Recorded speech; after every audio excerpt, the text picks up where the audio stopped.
Welcome, Deepa.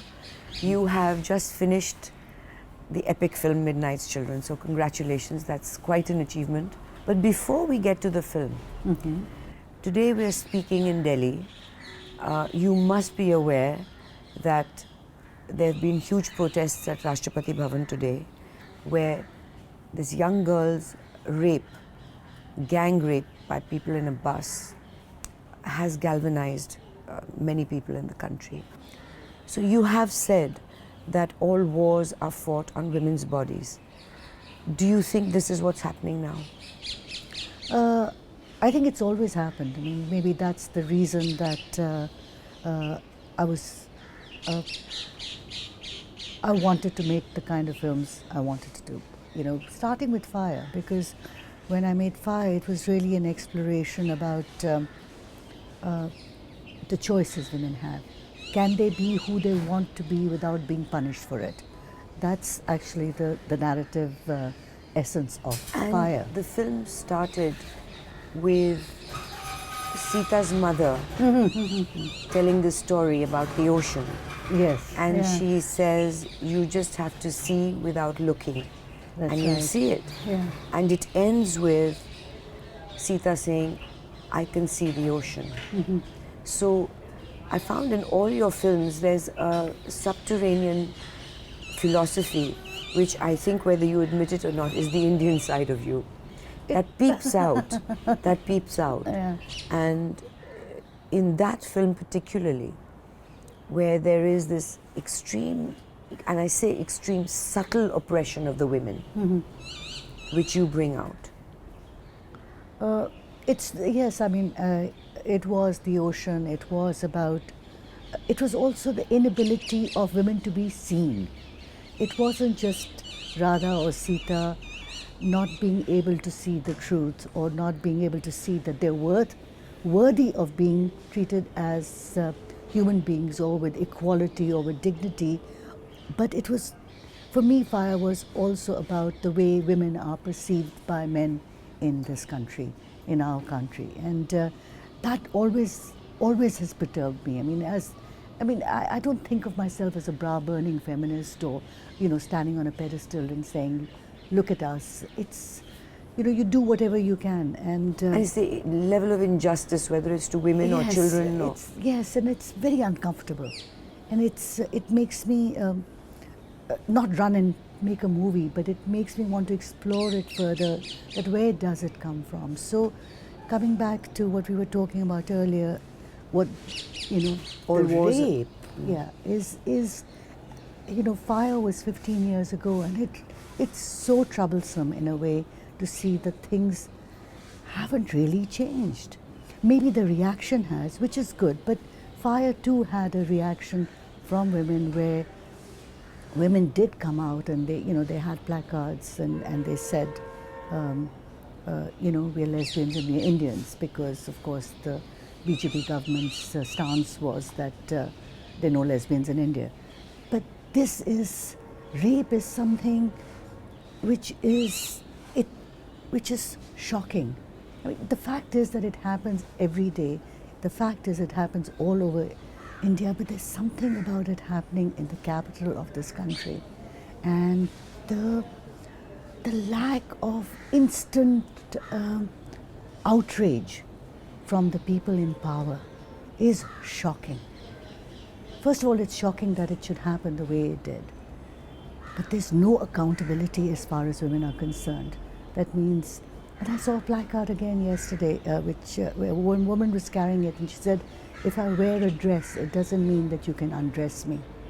And that somehow really touched me, because it said so much about the lack of understanding about the so-called availability of women as toys, or to be done with their bodies, to be done with as men wish in this country. And that's very scary. Towards the end of Fire, when Radha speaks to her husband and tells him why she's leaving him, and she spells out everything that he rejects is what she gives her reason to live, including love, including desire. And his reaction to that is a violent attempt to rape her, and then sort of disgust at everything. Again, that touches upon a man's perspective that either a woman behaves in a certain way, or if she expresses a natural need and urge for sex, she then becomes immediately a fallen woman. And he tells her, you should be touching my feet, instead you're giving me lectures on what life is about. And again, we're talking about a man's perception and how he grabs her, and then he still sees her as his property. Yes, he does see her as a property, but then I think that the dichotomy sets in, which was, I must say that we went a step further, which was her sari accident, Radha's sari accidentally catches fire. And then the man, in this case, the Kulbhushan Kharbanda, makes an incredible choice. Picks the up his choice mother. Is he picks up his mother and leaves her, leaves Radha to burn to death. So, I mean,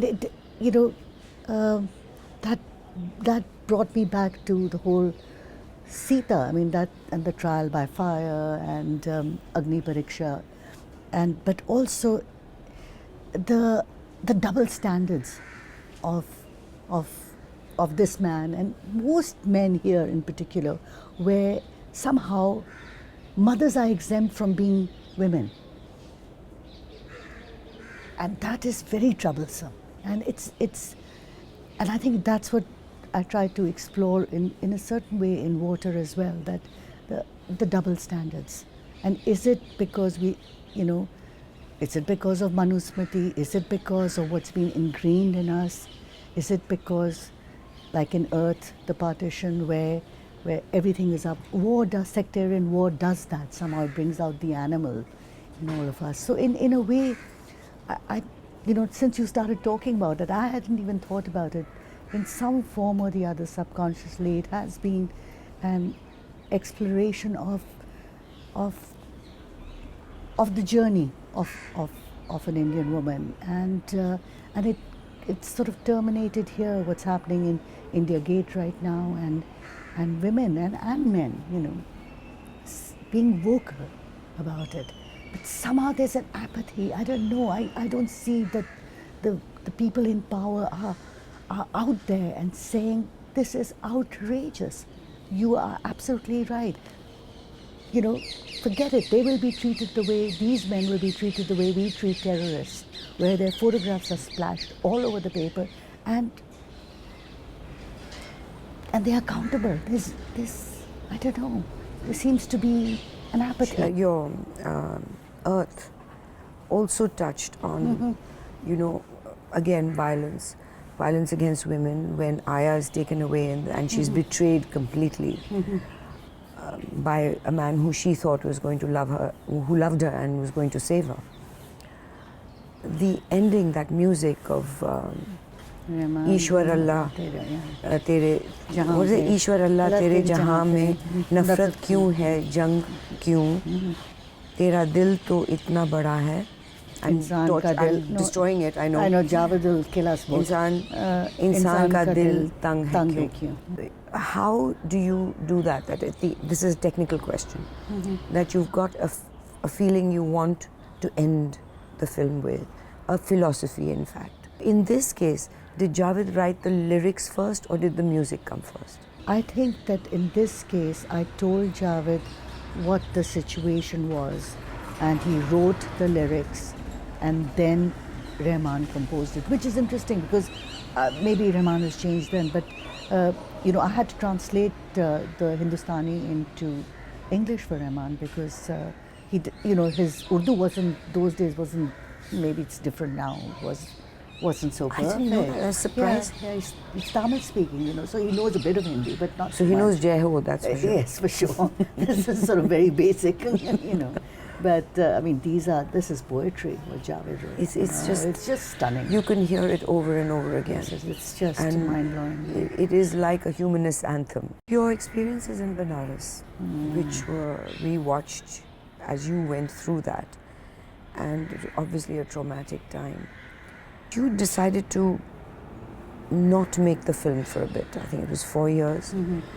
Can you talk about like what you went through? You put away the script and you made Bollywood Hollywood instead, a comedy, which was fun. But when you went through that traumatic time, did you give up on India? I think what happened in Varanasi that when we were shut down. I mean, the thing is that to get to make a film in India is you have to get permission to do it. You have to give the script to the Ministry of Information and Broadcasting, and they go through it and with a fine-tooth comb, and then they say okay or not, or make changes or not. So it's sort of a very heavy pre-censorship, and Water went through without any, they said, I remember being told that it was a wonderful script by the officer, and that she really liked it.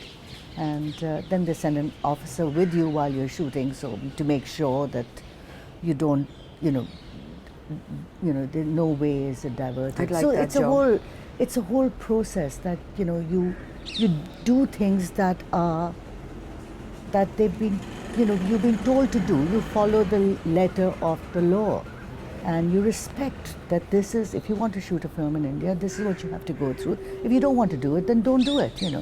So we did everything that was required of us. So I think that the whole process of the protests and the effigy burning and the bombs and the sets being destroyed and Nandita and Shabana being reviled and property being totally destroyed, people trying to commit suicide who were paid to pretend to commit suicide. It became this whole sort of drama which was really scary. And then we being told that why is the lead woman's name, widow prostitute's name, Parvati, Paro. Her name was Paro. I loved the name Paro, so I'd given her the name Paro. So that meant I was disrespecting Hindu religion. It became this whole thing that, and then the constant, going to the RSS and meeting Mr. Sudarshan and having endless cups of coffee and the script going through again with a fine-tooth comb by the RSS, and it became, at one point, I think, I looked at it and I thought that this is just absurd. This got nothing to do with reality, and suddenly you realize it really doesn't even have anything to do with the film or the script. It has everything to do with me being a soft target, because I had made Fire, and politically at that point in UP, this was what was needed. That here we are the protectors of Hinduism, and this woman, she made this terrible film called Fire, which Hamari Bharati Sanskriti ke against hai vagera, and now she's challenging Hinduism and widows. So and then then suddenly I found that we weren't going to do it. They were going to come and arrest me and put me behind bars, and it just became totally absurd. But I didn't give up, and I didn't give up because I think, like what you said, a part of me said if I give up right now, I would be a real coward. I mean, I'm tough, and that's the thing, about being a woman. It felt like that somehow, that if I said, packed my bags and left and said, you're welcome to your nonsense, I don't want to be a part of your game, that I would be weak. So, Digvijay Singh said, come and do it in Madhya Pradesh. So off I went to Madhya Pradesh and had a meeting with him, and then found out that, yes, of course I could do it, but I would be limited for 2 square miles. And then I went off to Calcutta, Jyotiba, they invited me, they said, come and do it here. But I think everything was a compromise. And, it was very nice that they said that, but, I'm not stupid, And I was so mad, and I said, let's not do it. And I remember, and then Sunil Gangopadhyay said that I'd plagiarized his book. It just became, the whole thing became so absurd that I said, David myself said, forget it. I packed my bags and I actually left for Toronto because I had it. I mean, maybe I'd lost about 20 pounds and I was so stretched. I remember feeling so stretched. I felt that if somebody would, you know, just blow another breath at me, I would break. It was an Air France flight, and I sat on my seat and I buckled it. And, you know, as it took off, this is the first time in about 6 months I burst into tears because I finally felt safe, and I felt I didn't have to pretend to be strong when I was really just saying, "Hey guys, this is really horribly unfair what you're doing," and my relationship at that moment changed radically with India. And in a way, you know, in retrospect, I'm very grateful for that because I think that, yes, I am. The longest time I denied being an NRI. You know, I was not a non-resident Indian. I was an Indian. And I just felt really upset when people said, "What do you know? You know, you live in Canada. You're not really an Indian." But at that moment, I realized I actually accepted the fact that I was an NRI, and it's fine. And it's all right. I haven't betrayed my country. I can be an Indian and a Canadian. So my sort of rose-colored glasses, with which I think, as an NRI, I had seen India always. You know, it was nostalgia. It was music from Pyasa. It was the food. It was Bel Puri at Sundarnagar or whatever. It was mommy. It was mom. It was home, and it was, you know, my brother and his family. It just went through the window, and it just changed. As very an good. I like NRI, it. as an NRI, do you feel, you know, I've lived abroad for many years, for 25 years. Do you then find yourself sometimes putting in bits in your film that kind of explain us to them, to the Western world? Do you find that happening? Do you find that things where you do have it in mind that, okay, they won't understand this, so let me spell it out? I haven't ever felt that. I mean, I think that maybe you do if you are, as a filmmaker, you really, even with Fire, let's say, when I had my rose-colored glasses on, or with Earth, I never ever felt that, because that has a lot to do with the commerce of filmmaking. When the money for your, I think so, might be wrong, but I think when the money from your film comes not from India but from abroad, you feel a sense of responsibility of making it accessible or explaining or whatever to the country where the money has come from, because that is the country which is primarily going to see the film. So there was not a cent for money for Fire which came from India. I mean, I did try. I know I took the script around and I tried to peddle it or show it to people here, and nobody was interested. And the same thing with it was better with Earth.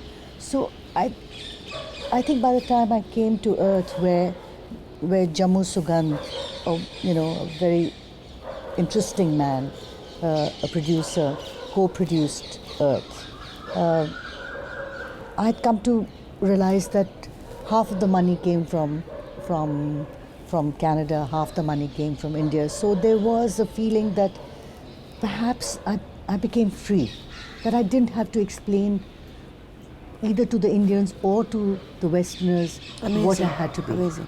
So Earth for me was very important because it actually made me really aware that my first responsibility was to myself, not to a particular audience. And incidentally, Salman Rushdie was, I think, the first writer who stopped explaining us to them. I know, and that's the great thing about Midnight's Children, because it was so bindas in many ways. I mean, it was like the most refreshing thing that I remember first reading was that he's not explaining anything to anybody.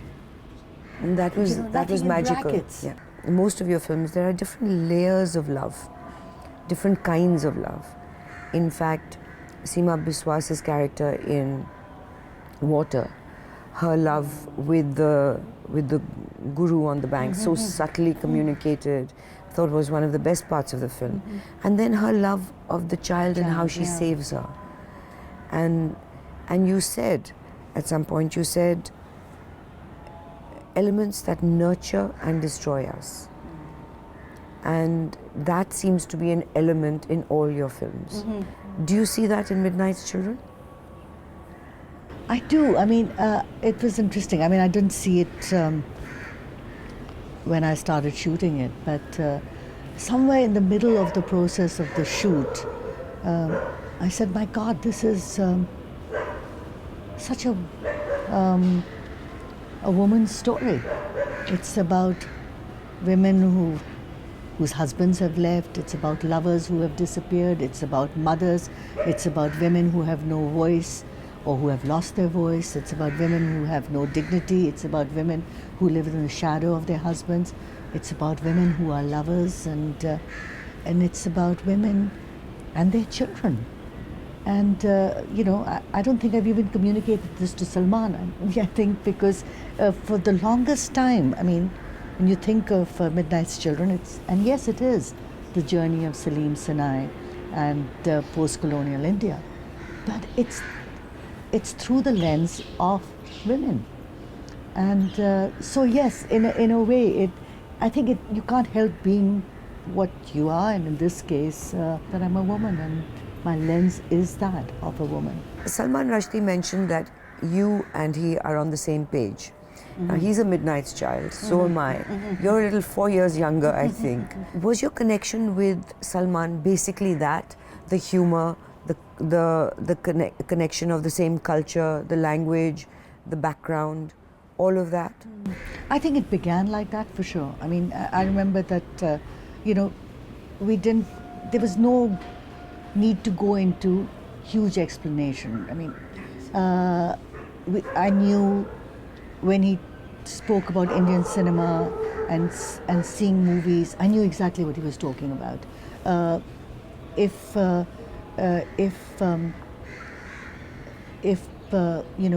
Salim's sister Jamila was going to be singing a song, we both knew.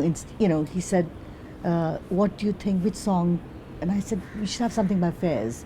And he said, "Mujhse pehli si mohabbat," and I said, "Yes." So when you think about it, yes, of course, it makes total sense to you. But here we are sitting in New York, and we can have maybe it wouldn't have been possible if I was a Western filmmaker. You know, that he would have had to maybe explain who Faiz was and why Mujhse pehli si mohabbat doesn't have anything to do with love, but lot to do with politics, and so there was a shorthand which was we are very much at ease, when we talk about certain actors or we talked about feeling a certain way. There are parts of Midnight's Children which are about the young Salim. I knew the school. Cathedral is not like Welham at all, but it is the same kind of a school. I knew instinctively what Salim's mother should be wearing. What kind of a chiffon sari would she be wearing? It's things like that, or the string of pearls, and it was a background. It was the smell. It was whether you call it superficial but let's say just layers that we knew immediately about, which I think helped us enormously in getting to know each other better before we got into the real nitty-grittiness of Salman writing the script. Which is why he's mentioned that it failed, other collaborations that he'd attempted with other people had failed, because he felt that they didn't really get the essence of the book. They didn't get the essence of what we're talking about now. Sometimes it feels great because I suddenly realize, my God, it's Salman Rushdie who says he loves the film so much, and I say, well, this is really That's cool. Big, because That's most huge. authors are crying. I know, usually. That I'll never go to Hollywood again, I'll never give my book again. The whole process of working with him was interesting, because it isn't as if we agreed on everything, and it just, even arguing with him was fascinating, because I had to think very differently.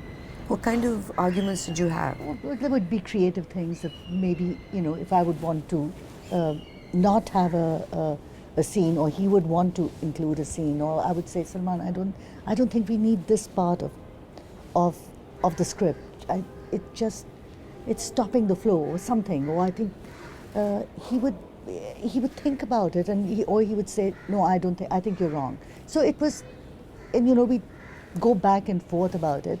But I think one of the biggest things which fascinated me about him was when I felt that when he'd write a draft and he'd send it to me in Toronto, and I'd make my comments, and once I think, or maybe a few times, maybe many, actually quite a number of times, I wrote more scenes, and I sent them back, and then I'd say, oh, shit, my God, I'm sending additional scenes for Midnight Children that have never existed.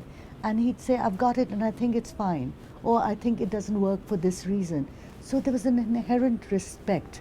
There might have been creative differences, but I would say that we were on the page quite a lot of the time. You've spoken about, I think a couple of years ago, maybe right after the Banaras experience, you spoke to me about the Natya Shastras. And you explained at that time how there is a place for dissent. Can you explain that further? And also you said, I think you've spoken about how you use elements of the Natya Shastra in your rehearsals.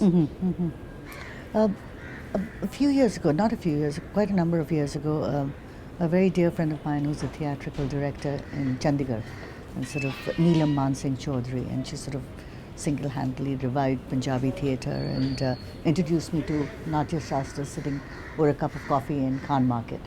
And it was, it's like one of those, again, those moments that's a eureka moment in one's life where, where you go to the essence, not of the whole Natya Shastras, which is like thousands and thousands of pages long, but the preparation for drama, and which had such resonance for me because she gave you the book?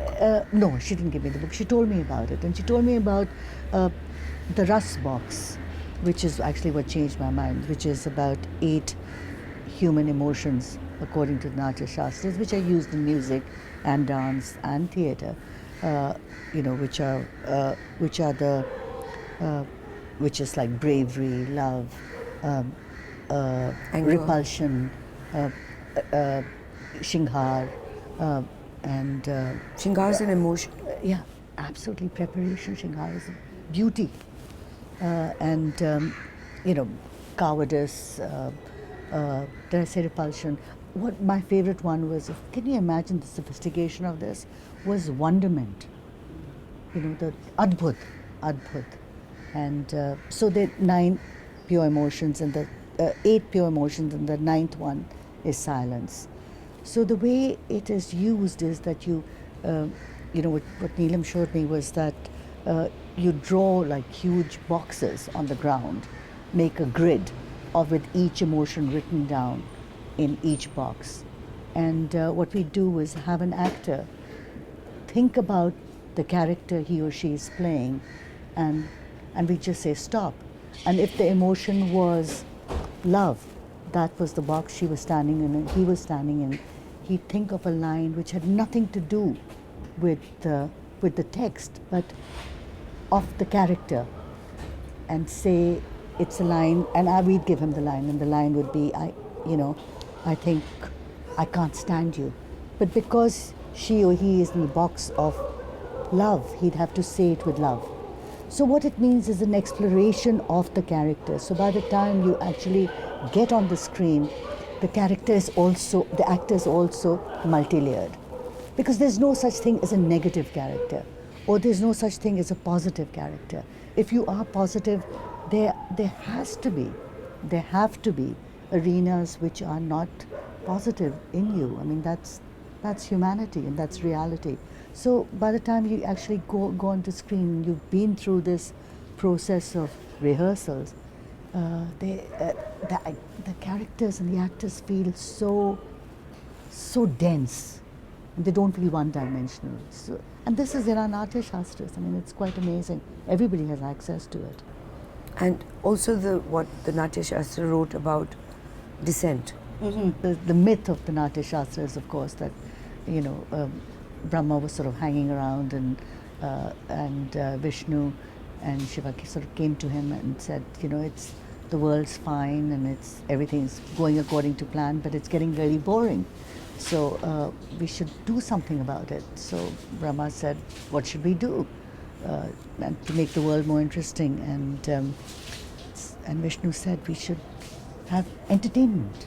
So that is how the whole Natya Shastras came about, and Brahma felt that said, okay, then we should get Bharata to write the Natya Shastra. Who has written the Natya Shastras? And somebody said, why Bharat? And Brahma said, because he has 100 wives and 100 sons, and those 100 sons have more wives, and only a person who is in a family can write about drama. Which I thought was really sort of cool and it makes perfect sense. I'm not being facetious right now, but and so the Natya Shastras were written, and the gods, the devas, gave the first performance, and it was outdoor. And the asuras, the demons, felt that they were being misrepresented, so they came and disrupted the whole performance. And it was Brahma who said that this will always happen. Whenever you create, there will be somebody who will object to something. But the next time you recreate it, make it as safe as you possibly can. That's your duty. So this is one of the lovely stories from Natya Shastras, and I thought it had such resonance because in a way that's what happened with water. We did shoot it, but we shot it in Sri Lanka. You have to take preemptive steps. Yes. Because if you know that something might be potentially volatile, the way the devas did know that the asuras will come and disrupt something over and over again, that you have to be smart about it. So having seen Midnight's Children, I think you've been very smart about that.